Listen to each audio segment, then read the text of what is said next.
This is Al with Travel Like Water, and today I will give you a review of my Royal Enfield Himalayan.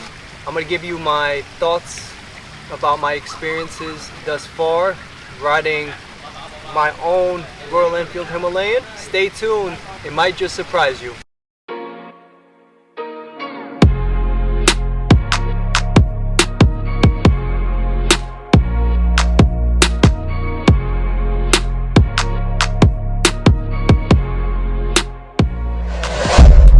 I bought this used 2018 Royal Enfield Himalayan. It's the BS4, no ABS. And I bought it off Facebook Marketplace. If you guys follow me on Instagram, you guys know I was actually gonna try to buy this brand new, a 2021 model, a BS6 with ABS, but pretty much same chassis, same everything. I think it was too good to pass up on. So I bought this bike used and it had about 6,000 kilometers. And now I have about 13,000 and some change on it. So I've definitely taken this thing for a ride, and if you guys are good at math, you know, 6,000, 13,000. So I put about 7,000 plus of my own riding on this bike. About a month ago, I took a trip to Phuket. If you guys follow me on Instagram, you can follow along with my kind of journey and where I'm going. I will talk to you quickly about the specs. I know most of you guys have seen other reviews and exhausted your research. I'll just give you a quick spec. This is the 2018 Royal Enfield Himalayan without ABS. It does not have ABS or switchable ABS, nor does it have the GPS built in. This is a LS 410 or 411cc. It has the split cradle frame that was developed by Harris Performance. It is a fuel injected engine which is mated with a 5-speed transmission. Royal Enfield says the engine delivers the highest torque and usable power at lower RPM. I definitely feel, especially on the first and second gear, when I went off-road, we went to Kanchanaburi and to Kalkajom, where I went off-road, and you're going up these steep hills and mountains, and also even the really hilly areas down in the south in Phuket, where you can go up very steep inclines and declines and windy roads, and handled it. If you're city commuting, especially in Bangkok traffic, if you're not familiar, it's pretty horrendous. But in Thailand, you are able to split the lanes and be able to filter through traffic, which is a plus. But with stop and go traffic, it's annoying, to say the least. Tank has a 14-liter tank. I would get about 280 kilometers on a full tank of gas. It has dual sport tires, the Pirelli MT60s, which are considered 60/40, 70/30. This is the 2018 model, so it does come with the Pirellis. The newer models come with the seats, I believe, an Indian brand that is kind of the same tread pattern as the ones that they have here. The front tire is a 21-inch front, rear is a 17-inch, exactly 8.6 inches of clearance. The braking is handled with a single 300 millimeter front disc and a 240 millimeter rear disc. A compression ratio of 9.5 to 1. Max power at about 24.5 horsepower at 6,500 RPM. And you got the max torque at 32 Newton meters at about 4,250 RPM. So my first impressions, before ever seeing this bike, everybody said it was a small bike. Small in terms of power ratio. It's bigger than I imagined. It is a light tourer, but just to put things into perspective, this bike weighs about 200 kilos. A Honda Africa Twin weighs about 226 kilos.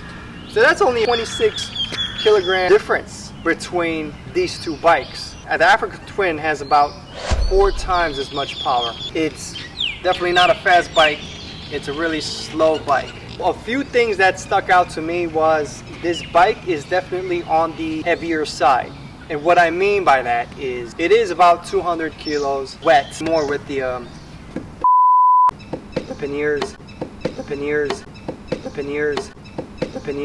and the top box. I'm gonna come around. You could see me, my height, I am 6'4", about 193 centimeters. A lot of shorter riders are happier on this bike because it has a lower seat height. And for me, when I'm sitting on the bike, it's only the center stand, but if I'm sitting on the bike, I definitely have both my feet down, and I'm able to flat-footed on traffic. Okay? For short rides, it's manageable. For longer rides, it's also manageable, but my knees are kind of, as you can see, hitting not only the indent of the bike here, but it's going above, and it's more than 90 degrees, especially when I'm on the foot pegs. And so when I'm riding, not a very comfortable ride. It is a manageable ride, but it's not for taller people per se. The seat itself is okay. It's very soft for short rides. For long rides, you have to change the seat. You had to get custom seats because this seat will definitely not do. I am looking to get an upgrade with the tour seat if I can find it. It looks like it's gonna rain. Another good thing about the bike is you can see that it's standing on the center stand. So a lot of other bikes, they don't come standard with the center stand.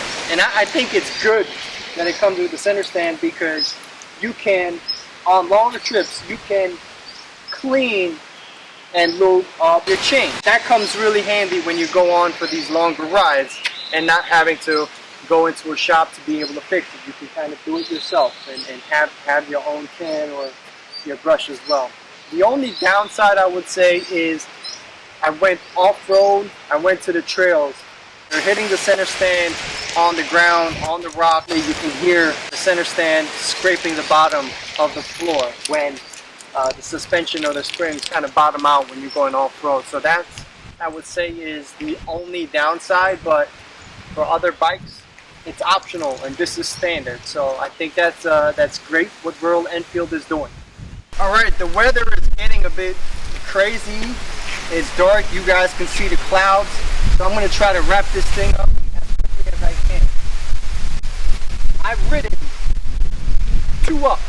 You won't be getting to your destination as quickly as some other bikes, but you can take the scenic route, and that's what this bike is about. A lot of people complain that this bike is too slow on the highways, this bike, the suspensions are too soft, but you guys have to understand, the name of this bike in India is called the Himalayan. In America or the rest of the world, they might call it the Himalayan, or in Thailand, they call it the Himalayan, aka the mountain goat, because it was named after the mountains of northern India. That's specifically the reason what it is used for. So it's not about going fast, it's about being able to go on any terrain, different terrains, off-road, what they call no road. And so you're not going from point A to point B as fast as you can. If you go compared to the American market and you go on the highway and you're doing your touring, you can go a top speed about maybe 75 miles an hour. So this maxes out at 120 kilometers an hour. By no means is it a fast bike. Because it is a single, you're gonna have that vibration. When you're on a longer ride, your hands definitely feel all the vibrations, and so you're not breaking any records here. But it's not supposed to break any records. It's supposed to take you to areas that you can go explore. And I think a lot of other reviewers or other reviews, they think or they compare it to some other mid or some full-sized adventure tours. You're not going to compare this to a GS. You're not going to compare this to an Africa Twin or even like a T7. This is Take your time, enjoy, go the scenic route type of bike where you're able to enjoy and go to the different areas which you thought were not possible. Okay, I will talk to you about the brakes. The brakes get the job done. Plain and simple. You don't have the best braking power both in the front or the rear. Okay? People like to call it progressive. Can it be better? It definitely can be better. I like to take the positive side and say it makes me a better rider.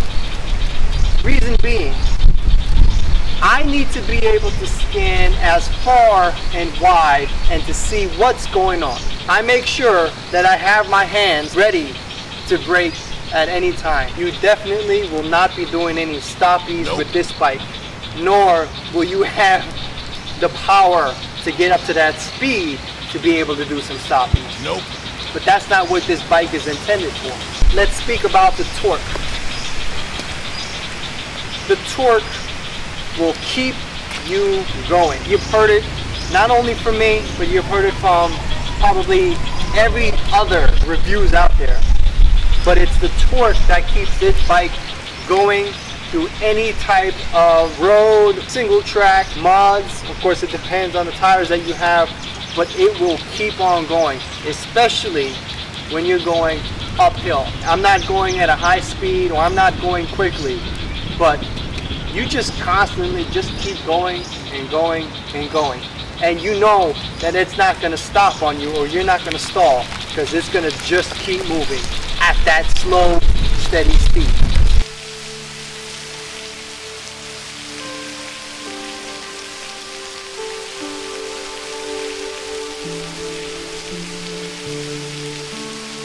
Alright, let's talk about the gearing. So it's a 5-speed transmission. First to second gear is clunky. 2 to 3, 3 to 4, 4 to 5, you're okay. No problems.